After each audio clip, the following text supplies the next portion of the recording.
Mari kita bahas ayat 8 ini. Kita renungkan. As-sabiqunal awwalun. Orang-orang yang pertama kali beriman kepada Allah dan mendapatkan karunia kesempatan untuk beriman dan membela Rasul pertama kali. Mereka adalah orang-orang yang kemudian pindah bersama-sama Rasulullah. Mereka tinggalkan Mekah, mereka tinggalkan kota kelahiran mereka, lalu mereka semua pindah ke Madinah. Ya, mari kita lihat. Ya, yang pertama sifat mereka adalah lil fuqara. Sifat daripada orang-orang muhajirin ini adalah al-faqru, miskin. Bapak dan Ibu yang dirahmati Allah. Ini sifat yang pertama bagi orang-orang muhajirin. Lil fuqara, untuk orang-orang fakir, untuk orang-orang yang tidak mempunyai harta. Jadi sifat orang muhajirin ini, Bapak dan Ibu yang dirahmati Allah, yang pertama adalah fuqara. Pertanyaannya, kenapa mereka miskin? Kenapa mereka menjadi fuqara? Bapak dan Ibu yang dirahmati Allah, inilah keutamaan yang luar biasa, yaitu orang-orang yang telah memberikan semua yang mereka miliki untuk Allah Subhanahu wa taala, sehingga mereka siap untuk hidup sebagai orang miskin, sebagai orang fakir, sebagai orang yang berkekurangan, tidak mempunyai. Ya. Kenapa? Karena mereka semuanya menafkahkannya, menginfakkannya untuk Allah Subhanahu wa taala. Karakteristik daripada orang-orang muhajirin disifatkan oleh Allah di dalam ayat ini, yang pertama apa? Fakirnya, miskinnya, fakirnya. Makanya Bapak dan Ibu yang dirahmati Allah, kefakiran dan kemiskinan itu bukanlah suatu aib. Ya, kefakiran dan kemiskinan itu bukan suatu aib. Bahkan ini di sini ayat ini menjadi fadail, menjadi fadilah, menjadi keutamaan bagi orang-orang muhajirin karena sifat apa? Fakirnya. Tapi pertanyaannya adalah kenapa mereka fakir? Mengapa mereka fakir? Nanti kita akan jelaskan. Bapak dan Ibu yang dirahmati Allah Subhanahu wa taala. Sifat yang kedua, lil fuqara'il muhajirin. Ya. Untuk orang-orang yang fakir, yang nggak punya harta. Ya. Al-muhajirin. Al-muhajirun yaitu artinya adalah orang-orang yang meninggalkan satu tempat untuk pindah ke tempat yang lain. Bapak dan Ibu yang dirahmati Allah Subhanahu wa taala, sifat yang kedua adalah orang-orang yang siap berhijrah dan telah berhijrah. Berhijrah dalam makna yang seluas-luasnya. Dimulai daripada hijrah hati mereka. Mereka telah meninggalkan kecintaan, keimanan kepada berhala-berhala yang menjadi agama nenek moyang mereka. Bapak dan Ibu yang dirahmati Allah, mereka siap tinggalkan semua itu.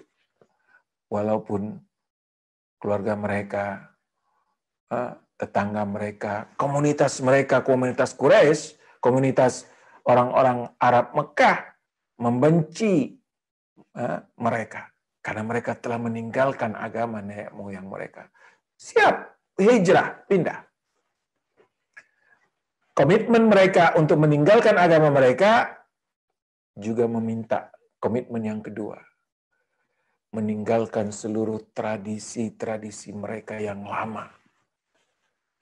Semua tradisi mereka yang lama mereka tinggalkan untuk pindah kepada tradisi cara hidup yang baru yang diajarkan oleh Rasulullah Sallallahu Alaihi Wasallam.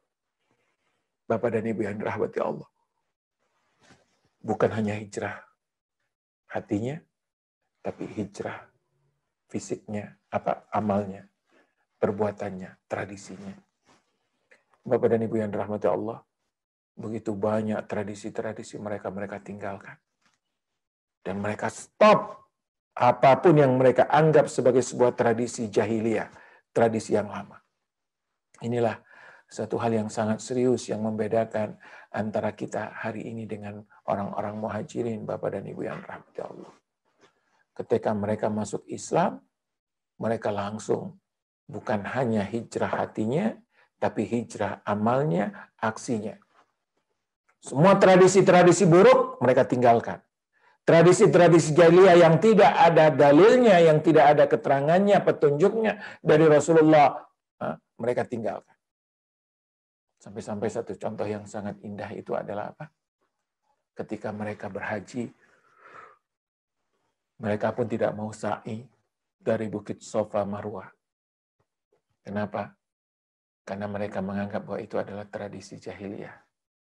Sampai Allah SWT mengatakan, fala junaha. Fala junaha.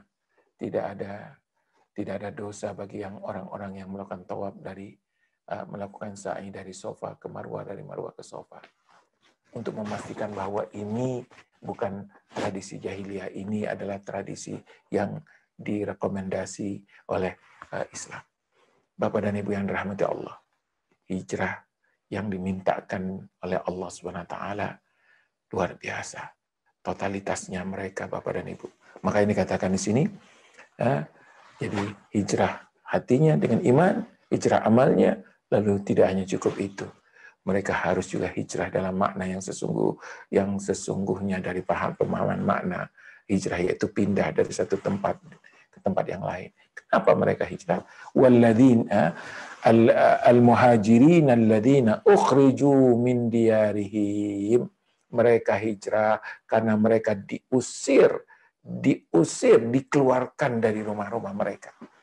Bapak dan Ibu yang dirahmati Allah SWT. Maka rumah-rumah mereka yang mereka bangun, harta mereka yang mereka miliki, ukhriju min diyarihim wa amwalihim, dari rumah-rumah mereka dan harta-harta mereka. Itulah sebabnya mereka tinggalkan semua harta-harta mereka, rumah-rumah mereka, lalu mereka pindah dari Mekah ke Madinah tanpa harta. Tanpa harta. Makanya Bapak dan Ibu yang dirahmati Allah, mari kita lihat apa yang mereka korbankan. Yang mereka korbankan itu apa? Perhatikan Bapak dan Ibu yang dirahmati Allah.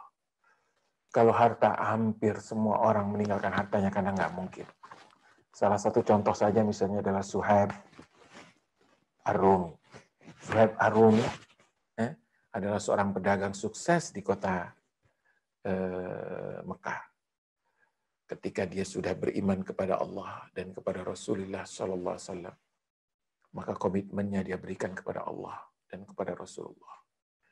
Ketika ada perintah hijrah untuk pindah semua, orang-orang yang beriman di Mekah harus pindah semua ke Madinah.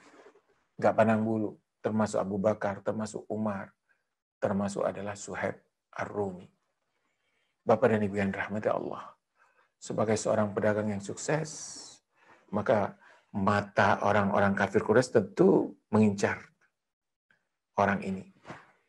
Benar, ketika Suhaib Ar-Rumi akan pergi berhijrah, meninggalkan kota Mekah menuju ke Madinah, beberapa orang kafir Quraisy, para pemudanya sudah menghadang Suhaib Ar-Rumi di pintu kota Mekah. Ya. Tentu Suhaib Ar-Rumi tidak bisa membawa hartanya begitu banyak. Hartanya dia tinggalkan, dia titipkan. Dia simpan di kota Mekah. Dia pergi, Bapak dan Ibu yang dirahmati Allah. Dengan berharap suatu ketika nanti bisa balik lagi ke kota Mekah dan kembali mengambil harta tersebut. Apa yang terjadi, Bapak dan Ibu yang dirahmati Allah? Ketika Suhaib Ar-Rumi ingin lewat pintu kota Mekah, sekian banyak para pemuda dengan penuh lengkap dengan senjata menghadang. Suhaib, kata orang-orang tersebut, mau kemana engkau? Sebagaimana engkau ketahui, kami ingin pindah ke Madinah. Suhaib, nggak mungkin kamu lewatin pintu ini. Nggak mungkin dengan mudah. Kecuali kita buat deal, kesepakatan. Oh, Bapak dan Ibu yang dirahmati Allah. Suhaib, seorang pedagang yang cerdas, seorang muslim yang beriman yang sangat kuat. Maka perpaduan antara kecerdasan akal dan keimanan yang kuat di dalam hatinya. Perpaduan kedua kecerdasan ini, kecerdasan akal dan kecerdasan hati, membuat dia memberikan penawaran yang luar biasa kepada orang kafir Quraisy tersebut. Apa penawarannya? Begini. Kata Suhaib, kalian tahu siapa aku? Aku pedagang. Dan yang kedua, aku jago pemanah. Lalu Suhaib berkata, bagaimana kalau seandainya kita buat kesepakatan? Apa itu ya Suhaib? Kata Suhaib, bagaimana kalau aku tunjukkan kepada kalian di mana aku menyimpan hartaku? Dan silahkan kalian ambil dengan syarat kalian biarkan aku lewat tanpa kalian ganggu. Atau yang kedua, kalian tahu siapa aku. Aku adalah seorang yang jago pemanah. Dan kalau kalian tidak izinkan aku lewat di sini, maka panahku akan melayang ke dadang-dada kalian. Bapak dan Ibu yang dirahmati Allah. Kira-kira dua tawaran ini mana yang diambil oleh orang-orang kafir Quraisy? Tawaran yang pertama, dibukakan, dikasih tahu di mana Suhaib menyimpan harta, silakan ambil semuanya, tapi biarkan Suhaib lewat. Kemana? Ke Madinah. Bapak dan Ibu yang dirahmati Allah, inilah pentingnya iman. Bagi orang yang tidak beriman, Bapak dan Ibu, mohon maaf, tidak ada idealisme. Materi itu nomor satu. Materi itu nomor satu. Maka kalau iman tidak ada, maka harta dunia ialah yang menjadi Tuhan kita. Begitulah dengan orang-orang kafir Quraisy ketika diberi dua tawaran, aku bukakan di mana aku menyimpan hartaku, tapi syaratnya engkau biarkan aku pergi. Yang kedua, atau kita bertarung sampai mati. Mati bukan pilihan bagi orang-orang yang tidak beriman kepada Allah. Justru yang menjadi pilihan yang paling utama adalah apa? Harta. Dengan gembira mereka mengatakan, Suhaib, kami pilih yang pertama. Silahkan engkau lewat, asalkan engkau beritahu kami di mana engkau menyimpan harta. Bapak dan Ibu yang dirahmati Allah, Suhaib pun menyebutkan, aku simpan di sini. Silahkan diambil. Luar biasa Bapak dan Ibu yang dirahmati Allah. Para pemuda-pemuda kafir Quraisy itu pergi untuk mengambil harta, sementara Suhaib pergi ke Madinah, meninggalkan semua harta tersebut untuk diambil oleh mereka. Pertanyaannya adalah, siapa yang beruntung? Siapa yang beruntung?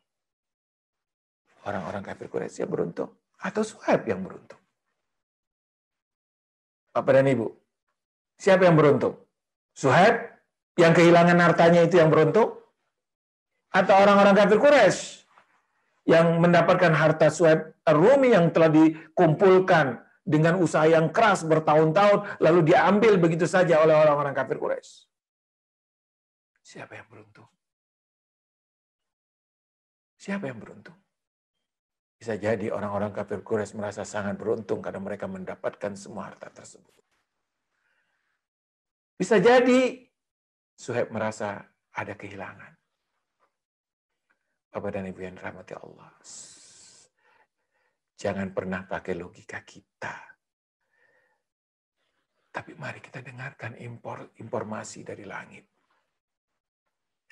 Informasi dari Allah Subhanahu wa taala.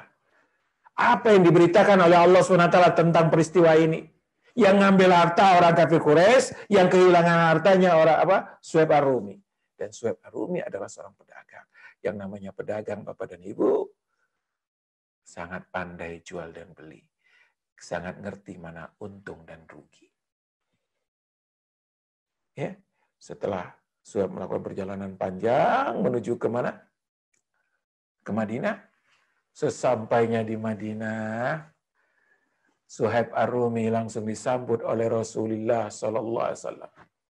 Disambut oleh Rasulullah, ya, disambut oleh Rasulullah Sallallahu Alaihi Wasallam. Bapak dan Ibu yang dirahmati Allah, dengan sambutan yang indah. Apa? Rasulullah Sallallahu Alaihi Wasallam menyambutnya dengan sangat senang sekali dan berkata, Rabiha Suhaib, Rabiha Suhaib, Rabiha Suhaib. Telah untung perdagangan Suhaib, telah untung perdagangan Suhaib, telah untung perdagangan Suhaib. Bapak dan Ibu yang dirahmati Allah SWT. Ini luar biasa. Yang ngambil harta orang kafir Quraisy. Ya. Tapi Rasulullah mengatakan telah untung perdagangan Suhaib. Kenapa? Ternyata harta yang diambil orang kafir Quraisy itu tadi adalah harta yang telah dia jual oleh Suhaib Ar-Rumi. Dijual dengan siapa? Kepada siapa? Dijual kepada Allah. Maka dikatakan oleh Rasulullah SAW, Rabiha Suhaib, Suhaib telah untung besar karena telah melakukan perdagangan dengan Allah. Dia tinggalkan. Ukhriju min diarihim, rumahnya dia tinggalkan, hartanya dia tinggalkan, dia tunjukkan kepada orang kafir Quraisy untuk diambil supaya dia bisa selamat pindah ke Madinah untuk kembali mengabdi kepada Allah.